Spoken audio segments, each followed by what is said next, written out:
बैनुल-अक़वामी मंजरनामे से आपको खबर दें कि इसराइली फौज ने इमदादी मराकज़ और पनागुज़ीन कैंपों को भी मख्तल बना दिया। अल-मवासी कैंप पर ड्रोन हमले में 16 और इमदादी मरकज पर फायरिंग से 27 फलस्तीनियों को शहीद कर दिया। अल-मवासी कैंप में बच्चे के लिए रोटी का टुकड़ा लेने जाने वाली फलस्तीनी मां ने सवाल उठाया कि क्या दुनिया को नजर नहीं आ रहा कि इजराइल बच्चों को शहीद कर रहा है या जंगजुओं को।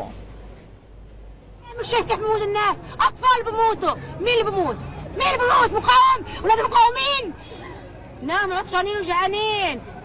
بس انا صحيت عشان اجيب خبز كنت بصيب لي خبز بقول يا مش عارف بدي اكل مات ومالوش خبزه مات ومالوش خبزه حسبي الله روح جيب لهم ميه ابوهم قومني قومي عشان اشيل الحمل اللي وراه لسه في ايتام اكيد بنتي في العنايه وبنضرتي في العنايه ما ضلش حدا اللي ماتوا كل لحيتهم عيلتي راحت كل لحيتها الناس حت عيلتي।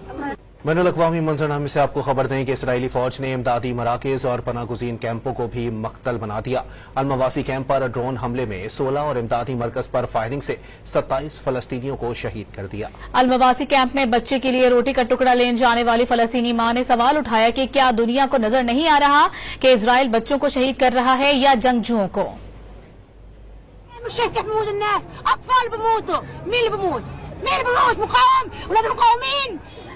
نعم عطشانين وجعانين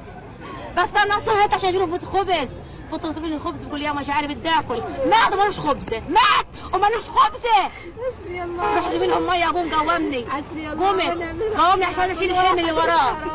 لسه في ايتام اكيد بنتي في العنايه وبنضرتي في العنايه ما ضلش حدا اللي ماتوا كل لحيتهم عيلتي راحت كل لحيتها الناس حت عيلتي.